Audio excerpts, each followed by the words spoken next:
இன்னைக்கு ரேபிஸ்டா இருந்தா ராஜ மரியாதை, கள்ளச்சாராயம் காட்சி வித்தா நமக்கே நஷ்ட ஈடு, மணல் கடத்தினா ராஜ மரியாதை. ஆனா ஊழலை தட்டி கேட்டீங்கன்னா உங்களுக்கு சித்திரவதை. பாரதிய ஜனதா கட்சியினுடைய தலைவர்கள், தொண்டர்கள், குறிப்பாக நம்முடைய மகளிர்கள் எல்லாம் சென்னை முழுவதுமே கைது செய்து 10 மண்டபத்தில் வச்சு மண்டபம் பத்தாம காலையிலிருந்து நடு ரோட்ல இருப்பதை நம்ம பார்க்கிறோம். கைது செய்யப்படும் பொழுது கொடுக்கப்பட்ட காரணமும், நம்ம கைது செய்யப்படும் பொழுது கொடுக்கப்பட்ட காரணமும் இன்னைக்கு உள்ள காவல்துறையினுடைய வேண்டுகோளை ஏத்துக்கிட்டு அறவழி போராட்டத்தின் வழியில கைதுக்கு ஒத்துழைத்து முழுமையாக நாம் உள்ள இருந்திருக்கோம். ஆனா காவல்துறையினுடைய உயரதிகாரிகள் நடந்து கொண்ட விதம் நாங்க வன்மையா கண்டிக்கிறோம். காரணம், 6 மணிக்கு மேல நம்முடைய சகோதரிகளை ஒரு இடத்துல கைது செய்து வைக்க கூடாது என்பது சட்டம். அதையெல்லாம் மீறி இருக்கிறாங்க. 6:50 7 மணி வரைக்கும் 5:45 இருந்து சொல்லி பார்த்தோம். நீங்க டாஸ்மார்க்கு போக கூடாது, உங்களுக்கு அனுமதி கொடுக்கல அப்படின்னு கேட்டாங்க. நேத்து காவல்துறை அனுமதி கேட்டது டாஸ்மார்க்கு ஆப்போசிட்ல இருக்கக்கூடிய கிரவுண்ட். அனுமதி மறுப்பு கடிதம் கொடுத்த பிறகு இன்னைக்கு டாஸ்மார்க் போக கூடாது, நாங்க அதுக்கும் ஒத்துக்கிட்டோம். 5:30 மணிக்கு டாஸ்மார்க்கே மூடினதுக்கு அப்புறம் அதை காரணம் வைத்து எங்களை கைது செய்த காவல்துறை 7 மணி வரைக்கும் எதற்காக பாரதிய ஜனதா கட்சியினுடைய தலைவன் தொண்டனை உள்ள வைக்கல. அதனால எங்களை பொறுத்தவரை இதை நாங்க தீவிரப்படுத்த போறோம். அடுத்த ஒரு வாரத்தில் இனி நாங்க தேதி சொல்லாம தான் எல்லா போராட்டமும் நடத்த போறோம். இனி எந்த போராட்டமும் பாரதிய ஜனதா கட்சி தமிழக காவல்துறைக்கு நாங்கள் தேதி சொல்ல போவது கிடையாது. காவல்துறையின் மீது நாங்கள் நம்பிக்கை இழந்து விட்டோம். ஜனநாயகத்தில் பாரதிய ஜனதா கட்சி காவல்துறைக்கு எந்த விதமான கடிதமும் நாங்கள் கொடுக்க போறது கிடையாது. எந்த ஆர்ப்பாட்டத்திற்கும் பாரதிய ஜனதா கட்சி கடிதம் கொடுக்க மாட்டோம். இதுவரை கடைசியாக 7 கடிதம் கொடுத்தோம். 7 ஆர்ப்பாட்டத்திற்கு 7ஐயும் நிராகரிச்சிருக்கிறாங்க. 7க்கும் பிரிவென்டிவ் கஸ்டடி வச்சிருக்கிறாங்க. ஜனநாயகத்தினுடைய குரல் விளைய காவல்துறை திமுகவினுடைய ஏவல் துறையாக மாறி இருக்கின்ற காரணத்தினால அடுத்த ஒரு வாரத்தில் நடக்கக்கூடிய போராட்டம் தமிழ்நாட்டில் இருக்கக்கூடிய 5000க்கும் மேற்பட்ட டாஸ்மாக் கடையில முதலமைச்சர் மு.க. ஸ்டாலின் அவருடைய பிரேம் போட்ட போட்டோவை மகளிர் அணி ஆணி அடிச்சு அதை அங்க ஒட்ட போறாங்க. அடுத்த ஒரு வாரத்துக்குள்ள தேதி குறிப்பிடாம தமிழகத்தில் இருக்கக்கூடிய டாஸ்மாக் எல்லா கடையிலும் பாரதிய ஜனதா கட்சியினுடைய சகோதரிகள், தாய்மார்கள், மகளிர் அணி முன்னிருந்து நானும் உட்பட தமிழ்நாட்டில் டாஸ்மாக் கடையில முதலமைச்சருடைய பிரேம் போட்ட போட்டோவை சுத்தில் வச்சு ஆணி வச்சு அடிச்சு அதை ஒட்ட போறோம். ஏப்ரல் முதல் வாரத்தில் ஒரு நாள் பாரதிய ஜனதா கட்சியினுடைய தலைவர்கள், தொண்டர்கள் டாஸ்மாக் கடையை மூடி பூட்டு போட போறோம். இந்த 2 போராட்டமும் அடுத்த 15 நாட்களுக்குள்ள 2 தேதியில் நடக்கும். 22ஆம் தேதி ஒரு போராட்டம் சென்னையில் நடைபெறுவதற்கு வாய்ப்பு இருக்கு. அதுவும் அறிவிக்க போறதில்ல. காவல்துறை பாரதிய ஜனதா கட்சிக்கு மரியாதை கொடுக்காத வரை பாரதிய ஜனதா கட்சி காவல்துறைக்கு மரியாதை கொடுக்காது. Very simple. காவல்துறையை பொறுத்த வரைக்கும் யூனிஃபார்ம் போட்டிருக்கிறவங்க ஒரு ஜனநாயகத்தில் எங்களை போன்ற அடக்கமாக, ஒடுக்கமாக ஜனநாயகத்தின் வழியில் வந்திருக்கக்கூடிய ஒரு கட்சி தமிழ்நாட்டில் எங்கேயுமே பஸ் உடைக்கல, யாரையும் தீயை பட்டு கொளுத்தல, நடு ரோட்ல யாரையும் வெட்டி சாய்க்கல. எப்பொழுதும் அறவழி போராட்டம் தான். அறவழி போராட்டத்திற்கு அனுமதி பிறகு நாங்கள் காவல்துறையின் மீது வைத்திருக்கக்கூடிய மரியாதையை, நம்பிக்கையை இழந்திருக்கின்றோம். அடுத்த 2 போராட்டமும் கட்டாயமாக நடக்கும். காவல்துறை முடிஞ்சா எங்களை தடுத்து பார்க்கட்டும். இனி தமிழ்நாட்டில் யூனிஃபார்ம் போட்ட ஒரு போலீஸ்காரங்களுக்கு இன்னையிலிருந்து தூக்கம் இருக்கக்கூடாது. நான் பாரதிய ஜனதா கட்சியினுடைய எல்லா தொண்டர்களுக்கும் இந்த நேரத்தில் நான் சொல்ல விரும்புறேன். நமக்கு மரியாதை கொடுக்காத காவல்துறை இன்னையிலிருந்து தூங்கக்கூடாது. விதவிதமான போராட்டம், ஆர்ப்பாட்டம் தமிழகத்தில் நடந்துகிட்டே இருக்கும். மே 2026 வரை ஒரு மரியாதை எப்படி கொடுக்கணும்னு அது தெரியாத அதிகாரிகள் கமிஷனரா, டிஜிபியா உட்கார்ந்து இருக்கிறாங்க. அந்த சேரல திமுகவை காக்கா பிடிச்சு கோந்து போட்டு உட்கார்ந்து இருக்கிறாங்க. அதனால் தமிழ்நாட்டில் இருக்கக்கூடிய எல்லா காவல்துறை நண்பர்களுக்கும், சகோதர சகோதரிகளுக்கும் ஒரு பெரிய களங்கத்தை காவல்துறை உயர் அதிகாரிகள் ஏற்படுத்தி இருக்கிறார். இத்தனை காலமாக பொறுமையாக எப்பொழுதும் காவல்துறைக்கு ஆதரவாக பேசிய அரசியல்வாதி நான். ஆனா என்னுடைய தொண்டர்களையும் என்னுடைய சகோதரிகளையும் இழிவுபடுத்திய பிறகு இன்னைக்கு ராத்திரியிலிருந்து காவல்துறையை நான் தூங்க விட மாட்டேங்க. Very clear, very clear. என்ன நடந்தாலும் பாத்துக்கலாம்.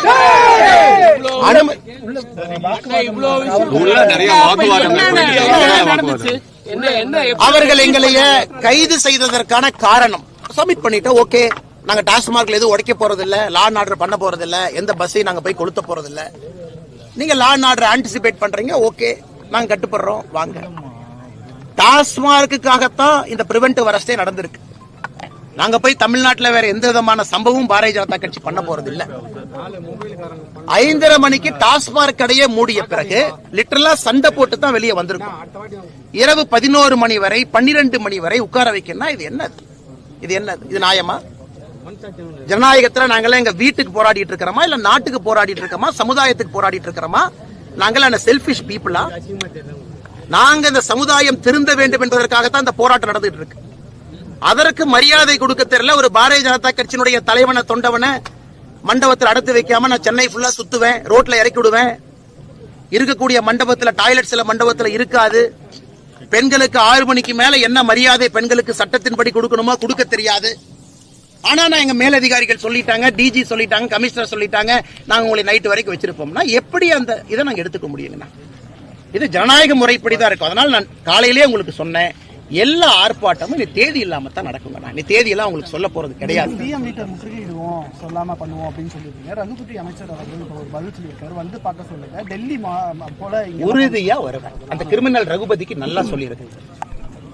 அளவுக்கு அதிகமாக சொற்று சேற்ற வழக்குல தமிழ்நாட்டினுடைய மந்திரி ரகுபதி, சிறைத்துறை, லஞ்ச ஒழிப்புத்துறை, வெக்கக்கேடு, அளவுக்கு அதிகமாக சொத்து சேர்த்த வழக்கு ரகுபதியின் மீது நடந்து கொண்டிருக்கிறது. சட்டத்துறை அமைச்சராக இருக்கிறாங்க. அவரு மேல வருமானத்துக்கு அதிகமா சொத்து சேர்த்த கேஸ் நடந்துகிட்டு இருக்கு. இவர் சட்டத்துறை அமைச்சர், கோர்ட்ஸ் எல்லாம் அவரு கீழே. இவர் எங்க கிட்ட சட்டத்தை பத்தி ரகுபதி சொல்றாங்க. அதனால என்னை பொறுத்தவரை தமிழகத்தினுடைய சட்டத்துறை அமைச்சரே கிரிமினல் தான்.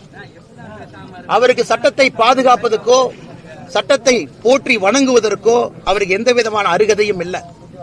வருவது உறுதிதான். ஏன்னா டாஸ்மார்க் கேஸ்ல எங்களை பொறுத்தவரை முதல் குற்றவாளியாக வர வேண்டியவர் தமிழகத்தினுடைய முதலமைச்சர் ஐயா மு.க. ஸ்டாலின். ஏன் நீங்க வந்து டெல்லி அரசியல், தமிழ்நாடு அரசியல், இது சென்னை அரசியல், டெல்லிக்கெல்லாம் ஏன் போறீங்க? தமிழ்நாட்டுல பாஜக எடுபடுமா செஞ்சா தானே தெரியும். நாங்க செஞ்சு காட்ட போறோம். எடுபடுமா எடுபடாதான் அப்புறம் பார்ப்போம். செய்வது உறுதின்னு சொல்லிட்டேன். டாஸ்மார்க் வழக்கில் என்னை பொறுத்தவரை முதல் குற்றவாளியாக இருக்க போறவரே தமிழ்நாட்டினுடைய இன்றைய முதலமைச்சராக இருக்கக்கூடிய மு.க. ஸ்டாலின் நான் சொல்லிட்டேன். அதுக்கு மேல நான் மூடி மறைச்சு எதுவுமே பேசலீங்கன்னா அப்ப வீரியம் அதிகரிக்கும். நிச்சயமா வீரியம் அதிகரிக்கும். நான் சொல்லிட்டேன் பாருங்க, காவல்துறை இன்னைக்கு நைட்ல இருந்து தூங்கக்கூடாதுன்னா தமிழ்நாட்டில் காவல்துறைக்கு கிடைத்த நிம்மதியான தூக்கம் என்பது இன்றைக்கு இரவு இருக்கும். ஒரு சீனியர் ஆபீசர் வந்து கொடுக்கிற இல்லீகல் ஆர்டர் எல்லாம் ஒரு காவல்துறை ஃபாலோ பண்ணிக்கிட்டு இருந்தா சட்டம் ஒழுங்கு எங்க போய் நிக்கும்? சட்டம் ஒழுங்கு எங்க போய் நிக்கும்? எங்களுக்கு என்ன காவல்துறைக்கு உபத்திரம் கொடுக்க வேண்டும் என்கின்ற ஆசையா? இல்ல ஸ்ட்ரீட்ல பெட்ரோல் பண்ண வேண்டிய காவல்துறையை பிடிச்சு பாரதிய ஜனதா கட்சி அடைச்சு வச்சு வேலை செய்யக்கூடாது. மரியாதை கொடுக்கும். there is a respect. ஒரு முறை பொறுத்துக்கிட்டோம், 2 முறை பொறுத்துக்கிட்டோம், 6 முறை பொறுத்துக்கிட்டோம், எல்லாம் ஒரு லிமிட் தான். அதனால யாரோ ஒரு கமிஷனர், யாரோ ஒரு டிஜி யாரையும் உட்கார்ந்து இருக்கிறாங்க, இல்லீகல் ஆர்டரா கொடுக்கறாங்க. ஏன் அனுமதி கொடுக்கறதுக்கு என்ன பிரச்சனை உங்களுக்கு? நாங்க ஏதாச்சும் உடைச்சோமா? எங்களுக்கு அந்த மாதிரி ரெக்கார்ட் இருக்கா நாங்க உடைக்கிறதுக்கு? யாரை பாதுகாப்பதற்காக இந்த கபட நாடகம்? சரி, 22ஆம் தேதி அத்தனை பேர் வருவாங்க. நாங்க லா அண்ட் ஆர்டர் பண்ண எங்க போய் நீங்க போலீஸ் வச்சிருப்பீங்க? யாரை வந்து தடுப்பீங்க? நீங்க எங்க நீங்க ஆளை டிப்ளை பண்ண எனக்கு தெரியாதானே? எனக்கு அந்த கம்ப சூத்திரம் தெரியாதா? எப்படி காவல்துறை அலையவும் எனக்கு தெரியாதா? அதை செய்ய வேண்டாம் என்று அரசியலுக்கு வந்திருக்கேன். ஆனா தயவு செஞ்சு என்னையும் ஒரு சராசரி சாமானிய அரசியல்வாதியாக காவல்துறை மாற்றிவிட வேண்டாம் என்ற நேரத்தில் கேட்டுக்கிறேன். நீங்க இவ்வளவு பேர் அரெஸ்ட் ஆயிருக்கீங்க, மாநில தலைமை இத பாத்துருப்பாங்க. A1 குற்றவாளின்னு இதுக்கு போய் சொல்லலாம். சட்டவிரோத செயல் அரெஸ்ட் பண்ண சொல்லுங்க. சட்டத்துறை அமைச்சர் நான் சட்டவிரோதமான செயல் சொன்னார்ல, தைரியம் இருந்தா ரிமாண்ட் பண்ண சொல்லுங்க. நான் முதலமைச்சர் மு.க. ஸ்டாலின் அவர்களை A1 குற்றவாளியாக வர வேண்டும் என்று சொல்லி இருக்கிற அந்த வழக்கில் அரெஸ்ட் பண்ண சொல்லுங்க. அவர் சட்டத்துறை அமைச்சர் தான், சட்ட கையில தான் வச்சிருக்காரு. நான் பயந்துகிட்டு ஐயோ ரகுபதி நான் பயந்துட்டேன், நான் சொன்னது பொய்ன்னு சொல்ல போறேன்னா கிடையாது. நான் சொன்னதிலே நான் தெளிவாக இருக்கின்றேன். காரணம், குற்றவாளிய ஹார்பர் பண்றாங்க, செந்தில் பாலாஜிய ப்ரொடெக்ட் பண்றாங்க, சிறைக்கு டாஸ்மார்க் 1 வருஷத்துக்கு மேல சிறையில் இருந்து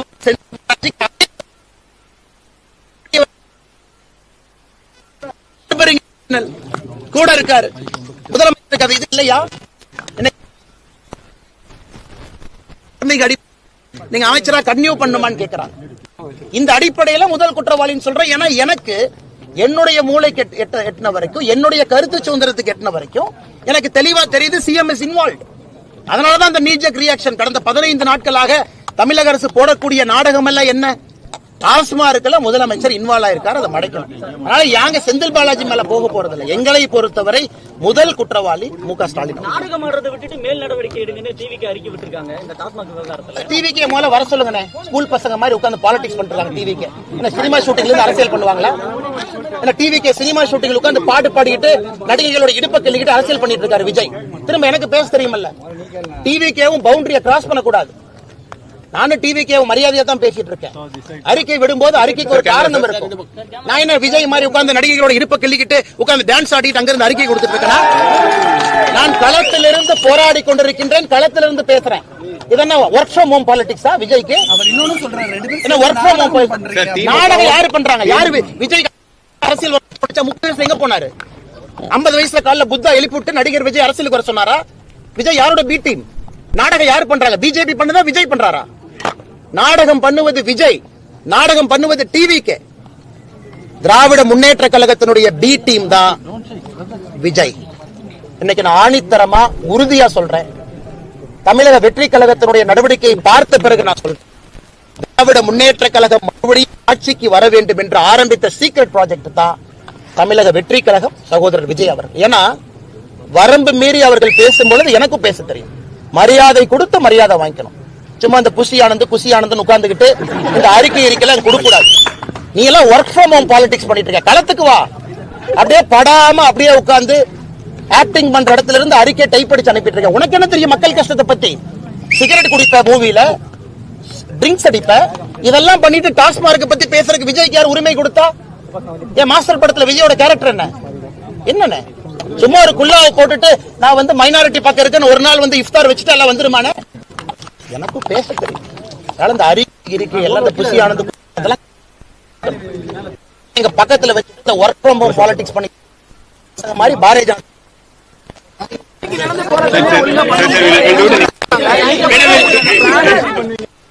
சிறப்பாக போராட்டம் பண்ண காரணம் அடைச்சு வைக்கிறதுக்கு மண்டபம் இல்ல. இவங்களே சாரி சொல்லி பல பேர்த்த ரோட்ல இறக்கி விட்டுட்டு போற நிலைமை.